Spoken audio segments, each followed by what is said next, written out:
I'm Stephen Alford from Power Farming Manawatu. We're here today with Malcolm Page from Page Spreaders.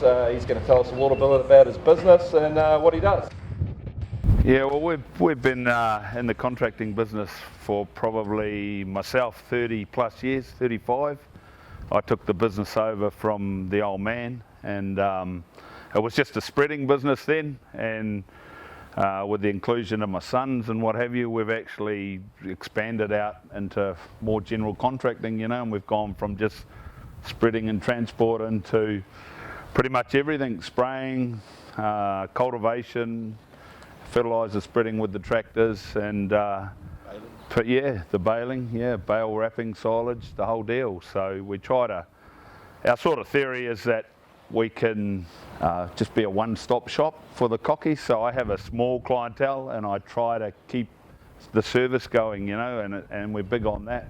So pretty much when they ring us, we can come and do pretty much anything. Things have changed a wee bit, we've gone from spreading to probably more spraying, and that with the inclusion of work from Woodhaven.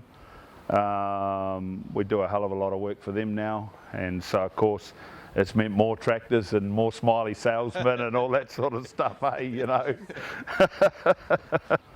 We've had a good run with the Deutz tractors, and we're tending to lean more towards tractors than trucks. We've actually dropped 2 trucks out of our fleet and added some trailing spreaders, is what's on behind this tractor, and 3-point linkage one as well, just to make sure we're utilising our tractors that we're able to buy, so we don't want them sitting around. We want them clocking up hours, because while they're clocking up hours, we're putting money in the bank, particularly down in this region where it's predominantly dairy and very wet. And so we're finding that the tractors are just not making the mess. The high-spec tractors with the electronics in them, they're really good.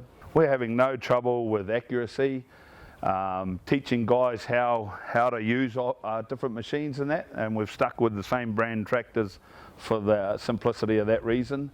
And also they become used to them, so they're a lot more accurate. And basically we jump between machines, so you might drive one tractor one day. Everybody has their main job, but then after that they sort of, you might get to spread fertiliser one day on one tractor and the sprayer's on a different tractor, so you have to hop into that one the next day. On days when the weather's inclement, you've got something for everybody to do. Well, I met Stephen, I can't remember where, I might have been at the races or somewhere, or he might have come round and seen us or something like that. I wanted a Sam spreader because we'd actually just we wanted something more for one of the tractors to do, so we wanted a Sam spreader. And to be fair, Stephen's price, he must have had it on his yard for a wee while because it was pretty sharp. So whether he could see the longer picture or not, I don't know, but it was a pretty sharp price on the Sam spreader. And I sort of thought straight away, looking at his facility and that and fielding, that the backup service and what I might require to be there, and moving forward, it's proved that way, and in that short 8 years, we've sort of, I think we've got about 5 or 6 200 horsepower tractors, and the backup service has been really good. If there's something that has a major catastrophe, which touch wood, we haven't yet, he's got a yard full, so it's quite good to see that yard full that we can go, hey Steve, we need to borrow this.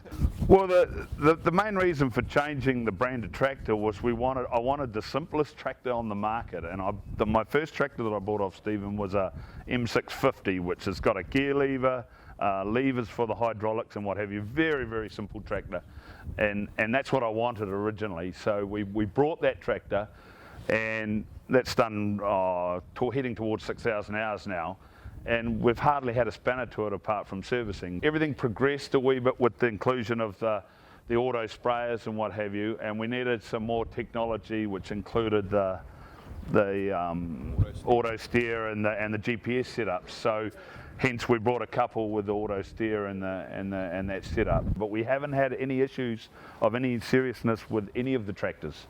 We've had the odd sensor here and the odd oil leak initially, and other than that we've had no dramas whatsoever, and we're quite happy with them. The transmission's pretty smooth, and like the R series, they're quite good. The eye monitor's pretty easy to use in the top of the range.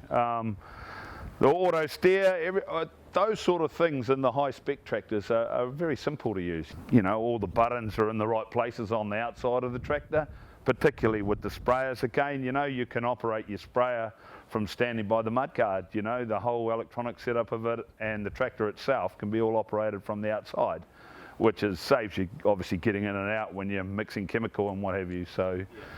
And that's a big part of the tractors really is the spraying side of things. We're trying to do smaller jobs with the bigger tractors and make it a bit easier. So basically, you know, that's a 8-ton spreader there. When you put 8 or 9 ton in there and you start pulling around sand hills, well then you know it's on there. You certainly know it's on there, you know. So yeah, this is the 205, isn't it? The G, which we quite like this. It's actually a bit more nimble and it seems to have a bit more raw talent. They're pretty economic. I had the luxury of going with Power Farming to the factory and actually the first trip we went there was a comparison between the other tractor brands on fuel consumption, and there was a remarkable difference in the factory. Whether they were milking it a little bit or not, who knows, but at the end of the day we believe they're quite economical.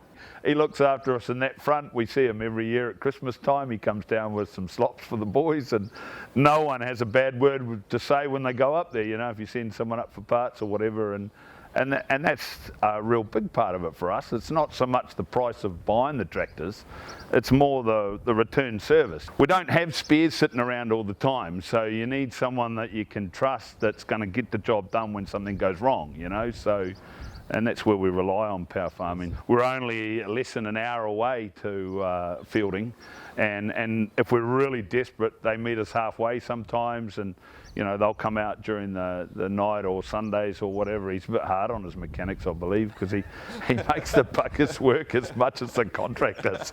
I presume they all have turns, but yeah, he does make them work as hard as the contractors, to be fair. Got to keep the customer going, that's the most important thing. Well, that's it, and I think that's his attitude, you know, which is really good, you know.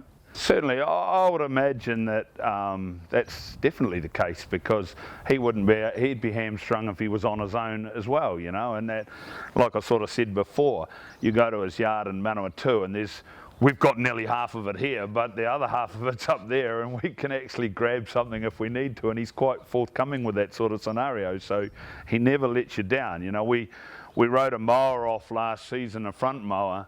And before we'd even sort of rang him and said, look, we've banged the mower off, we need another one, it was on its way, you know, regardless of insurance and stuff like that. Well, that means a lot in respect to keeping going and what have you, and more so than price scenarios, you know. To come and see me, because I've classed myself as the Horowhenua branch of Power Farming Fielding. So don't go and see them first. First and foremost, come and see me, and I'll sort it out for them.